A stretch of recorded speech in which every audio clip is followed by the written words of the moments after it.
नमस्कार, मैं हूं मनप्रीत और आप देख रहे हैं आपका अपना चैनल वायरल सच। संयुक्त अहीर रेजिमेंट मोर्चा के तत्वाधान में भारतीय सेना में अहीर रेजिमेंट की मांग को लेकर 4 फरवरी से निरंतर चल रहे अनिश्चितकालीन धरने पर बैठे लोगों के हौसले दिन प्रतिदिन बुलंद हो रहे हैं। 38 डिग्री की चिलचिलाती धूप व लू के थपेड़े भी इन प्रदर्शनकारियों के सामने खुद को बेबस सा महसूस करने लगे हैं, लेकिन सरकार के ऊपर अभी इस धरने का कोई खास असर होता दिखाई नहीं दे रहा। लेकिन यादव समाज का कहना है कि सिर्फ धरना स्थल पर आकर समर्थन देने से कुछ नहीं होगा। जो सांसद आज अहीर समाज की वोट से केंद्र सरकार में बैठे हैं, वे प्रधानमंत्री तक ये मांग पहुंचाकर इसे पूरा करवाने का काम करे।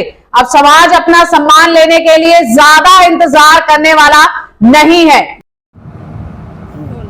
मैं कैप्टन शेर यादव जी, मैं आपको इसी बता देना चाहता हूं कि मैं 99 की जो लड़ाई लड़ी गई थी कारगिल की, उसके अंदर मैं प्रेजेंट था और मेरी रेजिमेंट पे और मेरी जो यूनिट थी प्योर अहीरों की थी और मैं उसका सूबेदार मेजर था।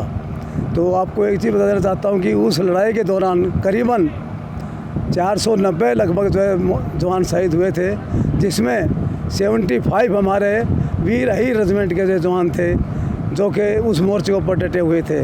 और ख़ास करके उसमें सबसे ज़्यादा अहम भूमिका 18 ग्रेनेडर की रही, जिसके अंदर के परमवीर चक्रा है हमारे एक सूबेदार मेजर जो अभी रिटायरमेंट भी हो लिए हैं। तो हमारे जो अहीरों ने, हमारे रेजिमेंटों ने जो काम किया है वो जो एक सराहनीय काम था। मेरी रेजिमेंट पूरी की पूरी जेड गली में थी जो कि कारगिल के अपोजिट पड़ता है।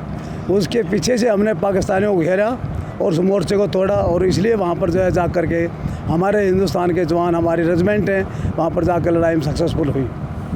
तो हम इसीलिए हम चाहते हैं कि जहाँ पर हमारे जवान इतने बड़े वीर जो है वीर गति को प्राप्त होते हैं और आज तक हमारी रेजिमेंट का कोई नाम नहीं है, हम चाहते हैं कि हमारे कंधे पर भी हमारे अहीर रेजिमेंट का नाम हो। मेरा नाम लक्ष्मी नारायण है, मैं भी एक्स सर्विसमैन हूँ।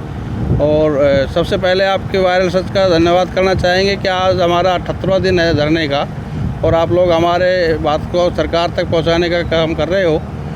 लेकिन 78 दिन के अंदर सरकार के किसी भी नुमाइंदा आकर के हमारे पास किसी ने भी वार्तालाप नहीं किया कि भाई आप लोग धरने पर किस रीजन से बैठे हो। कोई भी सरकार को जो भी चीज़ पॉइंट जो ऐसा लग रहा है कि हम जिस कारण से वो नहीं इस बात को आगे बढ़ाना चाहती, वो आकर बताना चाहिए उनको, हमारे साथ संवाद करे, हमारी बातों को सुने, अपने भी विचार दे। तभी तो सरकार हमेशा जब कोई बात होती है तो डिबेट में आप लोग भी देखते हो कि सब ये कहते हैं कि संवाद करने से ही किसी बात का निपटारा होता है। तो उसके बावजूद भी सरकार खुद इस चीज़ के ऊपर कभी अमल नहीं कर रही है। तो हमने ये सोच करके हमने अभी सरकार को देखते हुए हम भी ये देख रहे हैं कि सरकार के कानून पे कोई असर नहीं है, तो हमने ये परमानेंट धरना लगा रखा है, चाहे 2024 के इलेक्शन हो या कुछ भी हो। अभी हम बहिष्कार करना शुरू करेंगे। अभी हमारी टीम यूपी से और बिहार से कल ही आई है। अभी महेंद्रगढ़ में जिला कोर कमेटी के तौर पे हमारी कार्रवाई चली हुई है। तो हम सरकार को ऐसे ढीले नहीं रहने देंगे और हम अपनी लड़ाई लड़के रहेंगे और ये रेजिमेंट को लेकर रहेंगे। धन्यवाद। मेरा नाम रविंदर, रिटायर हौलदार आर्मी से। मेरा तो कहने का मतलब यही है कि कुर्बानी तो हम देते हैं, बलि तो अहीर चढ़ते हैं और नाम किसी का होता है। हम तो एक ही चीज़ मांग रहे हैं अपने प्राइम मिनिस्टर से कि कंधे पे हमारे पे अहीर हो लिखा होना चाहिए। और सबसे पहले हमारा प्राइम मिनिस्टर ने भी सबसे पहले अहीर वाल से ही शुरू किया था, तो एक्स सर्विसमैन से। तो हमने पूरा जोर लगाया था प्राइम मिनिस्टर को, पूरा देश में एक ज्ञापन गया था। तो हम तो अपनी मांग रहे हैं कि हमारे कंधे पे कुछ ना चाहिए, कोई आरक्षण नहीं मांग रहे, कुछ हम सोना चांदी नहीं मांग रहे, कोई नौकरी नहीं मांग रहे, सिर्फ हम शहादत के बदले में एक अपनी कंधे पर अहीर मांग रहे सिर्फ। तो मेरा तो यही है प्राइम मिनिस्टर से, अपने रक्षा मंत्री से, कि हमारी इस बात को जल्दी से जल्दी सुनवाई हो।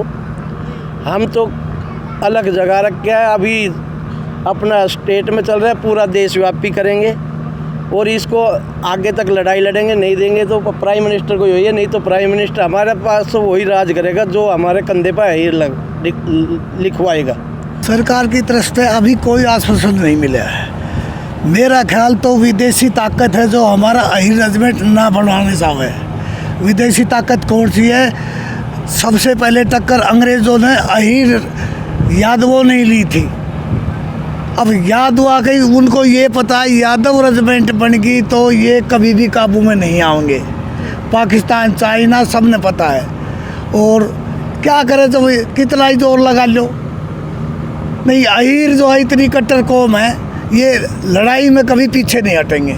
इनकी ना कोई पावर है, इनको लेते हैं लड़ाई में सबसे, क्यों इनका पीछे बैक तो है नहीं, इन्होंने आगे धकेल दे।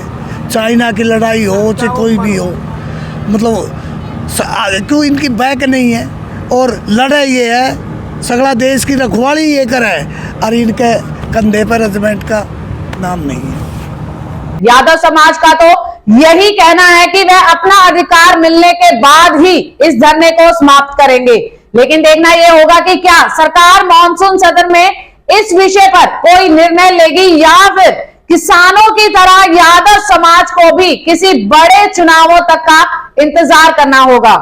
इसी तरह तमाम अपडेट्स के लिए बने रहे हमारे साथ और देखते रहे आपका अपना चैनल वायरल सच। और आपके अपने चैनल वायरल सच को लाइक और सब्सक्राइब करना मत भूलिएगा। नमस्कार।